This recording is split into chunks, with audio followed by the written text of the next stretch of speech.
And now we are joined by Sam Saturn, a MinnMax supporter and patron. Thank you so much for joining us, Sam. This is all I've seen of your collection is like the picture of what is behind you that you sent us. So this is going to be an adventure, but you said you had like thousands of games or something like that. Just short of 3,000. Yep. I've been collecting for about 10 years. What are your goals here? Like, what are you trying to get? Well, let's maybe show the complete Wii U collection. So that was a goal I had for a bit of time here. Oh, look at that. You brought it all out. I brought it all out because it was upstairs. I can't fit everything into this room down here. So if you all were curious what 168 Wii U games looks like on a table, this is what it looks like.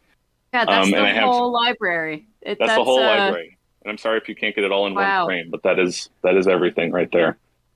All right, what is the most expensive game on the Wii U? Because I think, or maybe even like top 3, because I think the answers are going to surprise some people. Yeah, the first one, and I got to kind of locate it here, is Devil's Third. And this one, it's actually first-party Nintendo game. And it's just like a brutal M-rated action title that is, mostly bad, but it's still kind of a fun one-time playthrough. And this one has skyrocketed in price over the years. I don't exactly know why, but I think it's just a low print run. Really, that's probably the reason. One of the other big ones that people might not expect is... And to be clear, this was Nintendo published, not like internal Nintendo developed. Good point. But still, I guess it's second party. Yeah, you're right. It's still very surprising. Yeah, so another expensive one is the Book of Unwritten Tales 2. Again, this has been ported to other systems. It must have just been a low print run thing that made this one extremely rare for the Wii U. And then this one actually was surprising because I was picking up all these games when like GameStop buy 2 get 2s were going on. So Game & Wario was one I got for, probably $20 back in the day with the buy 2 get 2, so you could say $10. Is that one of the most expensive ones now? Wow, that's unfortunately such a good game. Like, I highly recommend if you are going to have a Wii U, having that game. Wow, yeah, it's over $100 now.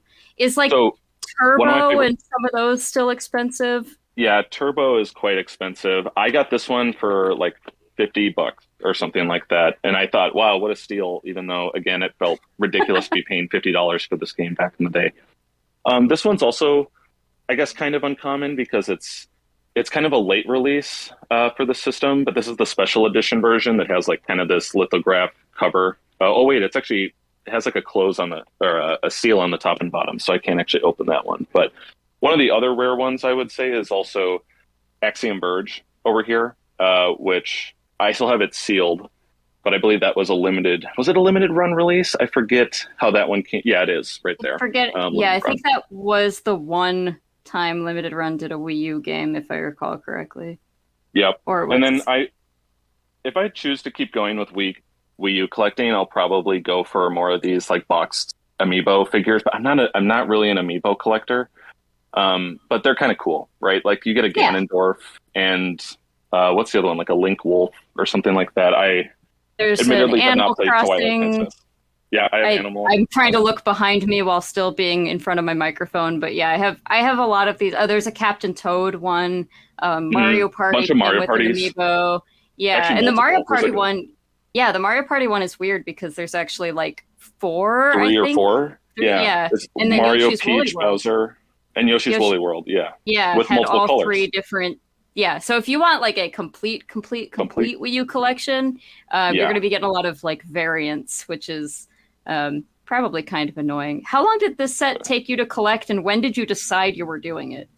I love the Wii U pretty much since the moment it came out. I have so many fond memories of just drawing I love going into the Miiverse and just drawing horrible shit. And I'm sorry, I didn't mean to swear. I know there's a no swearing policy here, but I used to just, I would put jokey pictures and draw stuff. And I love drawing in games, Pictionary, which actually is one of the reasons why you should own Game & Wario, because there's an incredible Pictionary spin-off game in that.